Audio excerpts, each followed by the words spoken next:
ধোসা তো তোমরা অনেক জায়গায় খেয়েছো, কিন্তু শিলিগুড়িতে মাঞ্চুরিয়ান ধোসা কি কোথাও খেয়েছো?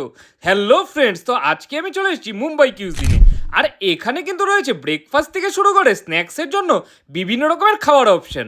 অ্যাম্বিয়েন্সটা কিন্তু ছোটোর মধ্যে কোজি হলেও মেনুতে কিন্তু রয়েছে প্রচুর ভ্যারাইটিস। এখানে প্রথমেই আমি নিয়েছিলাম রোলা কোলা, এই রিফ্রেশিং মকটেলটা। তার সাথে ছিল হানি চিলি পটেটো, আর এটা খেতেও কিন্তু ছিল খুবই টেস্টি আর স্পাইসি। এখানকার মকটেলগুলো কিন্তু সত্যিই ছিল খুব ভালো খেতে। তারপরে ট্রাই করলাম এখানকার হট ব্রেকফাস্ট আইটেম ছোলা কুলচা, যার দাম ছিল মাত্র 70 টাকা, আর এটা খেতেও কিন্তু বেশ ভালো ছিল। এবার ট্রাই করলাম সিঙ্গাপুরি নুডলস, যার দাম ছিল 110 টাকা। প্রাইস অনুযায়ী কোয়ান্টিটিটা ছিল কিন্তু সাফিসিয়েন্ট। আর এখানে কিন্তু তোমরা পেয়ে যাবে 80 টাকায় 8 piece crispy veg Kurkure momo. এরপর ছিল এখানকার সেই ফেমাস আইটেম পনির মাঞ্চুরিয়ান ধোসা। এই ফিউশন ধোসাটা কিন্তু আমার তরফ থেকে মাস্ট রেকমেন্ডেড আইটেম। তোমরাও কি এখানকার মাঞ্চুরিয়ান ধোসাটা খেতে চাও? তাহলে কিন্তু কমেন্টে অবশ্যই জানিও প্লিজ।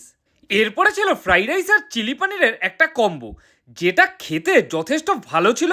আর পনিরের সাইজগুলো তো তোমরা দেখতেই পাচ্ছ কতটা বড় বড়। মুম্বাই কিউজিনে এসেছি আর মুম্বাইয়ের ফেমাস আইটেমগুলো ট্রাই করবো না তা কি হয়? তাই তো এখান থেকে নিয়ে নিলাম দাবেলি। এর টক মিষ্টি ঝাল টেস্টটা জাস্ট আমার অসাম লেগেছিল, আর দাম ছিল মাত্র 60 রুপিস। আবার ট্রাই করলাম মুম্বাইয়ের আরেকটা ফেমাস আইটেম চিজ পাও ভাজি।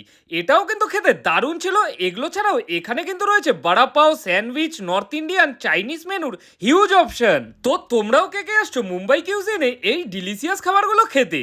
লোকেশনটা কিন্তু মনে রাখো, শিলিগুড়ির চিলড্রেন পার্কের সামনে গঙ্গা সুইটসের ঠিক পাশেই।